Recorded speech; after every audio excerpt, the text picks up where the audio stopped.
নয়াপল্টন কেন্দ্রীয় কার্যালয়ে এক ধরনের উৎসব বিরাজ করছে। দেশের বিভিন্ন অঞ্চল থেকে এই দলের যে নারী নেত্রীরা রয়েছে, নারী নেতাকর্মী রয়েছে, তারা এখানে এসে ভিড় জমিয়েছে।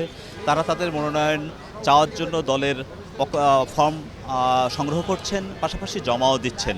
তা এই মুহূর্তে আমরা এখানে যারা মনোনয়ন প্রত্যাশী তাদের বেশ কয়েকজন রয়েছে।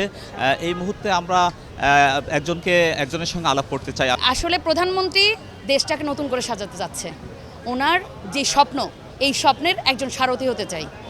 ওনার স্বপ্নটাকে বাস্তবায়নে এগিয়ে দিতে চাই। আমি আমার যোগ্যতা দক্ষতার জায়গা থেকে আমি আত্মবিশ্বাসী। আমাকে যদি সুযোগ দেওয়া হয়, আমি ইনশাল্লাহ উনি যা চাচ্ছে দেশকে নতুন করে সাজাতে, ওনার এই পরিকল্পনাকে বাস্তবায়নে আমি আমার জায়গা থেকে সর্বোচ্চ চেষ্টা করতে পারবো। আমাদের জিয়াউর রহমান এই দল প্রতিষ্ঠিত করেছিল, মূল দল 1978 সালের 1 সেপ্টেম্বর।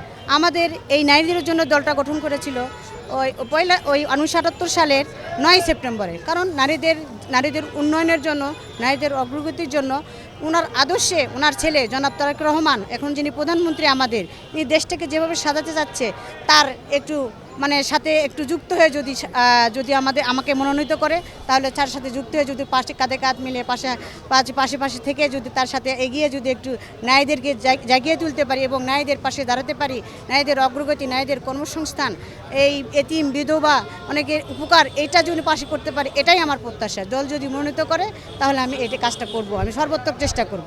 মনোনয়নপত্র বা মনোনয়ন ফর্ম বিক্রি হচ্ছে, এটা আগামীকাল পর্যন্ত চলবে। আগামীকাল সারাদিনই এই মনোনয়ন ফর্ম বিক্রি হবে। আর এ পর্যন্ত আমরা যতটুকু জানতে পেরেছি যে প্রায় 7 শতাধিক মনোনয়নপত্র বিক্রি হয়েছে।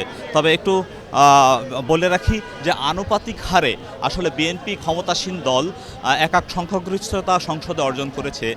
বিএনপি এখানে 36টি আসন বিএনপির পক্ষ থেকে পাবে। সেই ক্ষেত্রে মনোনয়ন পড়েছে 700-র উপরে আজকে পর্যন্ত, হয়তো এটি আরও বাড়বে।